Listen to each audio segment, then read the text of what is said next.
तो हम तो वृंदावन वाले हैं, हम तो हनुमान जी को भी सखी बना दें, शंकर जी को भी सखी बना दें, ब्रह्मा को भी सखी बना दें। क्यों? वृंदावन में एक ही पुरुष है केवल, श्री कृष्ण, बाकी सब सखी हैं, सहचरी हैं। और एक बात आपको निश्चित बता दें, निज भक्ति भाव में जब तक आप सहचरी भाव नहीं लाओगे, आपकी सेवा में त्रुटि बनती ही रहेगी। आप किसी के घर जाइए, जिस घर में केवल पुरुष ही पुरुष हों, कोई माताएं बहनें ना हों, वहां भोजन करने जाओ। हो भी सकता है कि अगर पेट भर के भोजन कर आए तो आपको रोग भी लग सकता है या तो मिर्च ज्यादा पड़ गई होगी, नींबू ज्यादा हो गया होगा। लेकिन जिन घरों में माताएं हैं, बहनें हैं, वहां कभी प्रसाद पाने जाओगे तो ये बात निश्चित है, स्वस्थ ही रहने वाले हो, किसी प्रकार की कोई दिक्कत होगी नहीं। क्यों? क्योंकि आतिथ्य सेवा इसका गुण माताओं में ही है, भाइयों में नहीं है।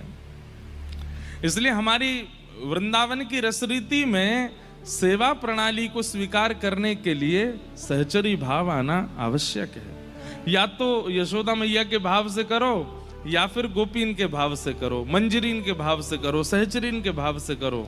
सहचरी भाव एक अंतिम स्थिति है। जो व्यक्ति ये पहचान जाता है कि सहचरी भाव कोई स्त्री भाव नहीं है, ये निज सेवा का बड़ा गूढ़ भाव है, उसमें प्रवेश होके ही सेवा करता है, तभी सेवा पूर्ण होती है। आप पुरुष बन करके ठाकुर जी की सेवा करोगे ना, तो आपसे गलती होगी होगी। आप ठाकुर जी के हाथ भी दबाए दोगे, आप ठाकुर जी को मुख भी टेढ़ो कर दोगे, वस्त्र भी कुछ ना कुछ उल्टे, लेकिन आप जैसे ही भाव रखोगे कि हम एक सहचरी हैं, ठाकुर जी की एक सखी हैं, ये निजी भाव है। सबके सामने प्रकट नहीं करना कि माता पिता को बता दें कि हम सहचरी हैं। माता पिता कहेंगे तेरो कथा में जानो बंद करा में हम, महाराज जी जैसे तैसे पुरुष भयो, हमारो लाला, तुम भाई सहचरी बना रहे हो। तो संसार नहीं समझेगा इस भाव को, और ये ना किसी को बताना है।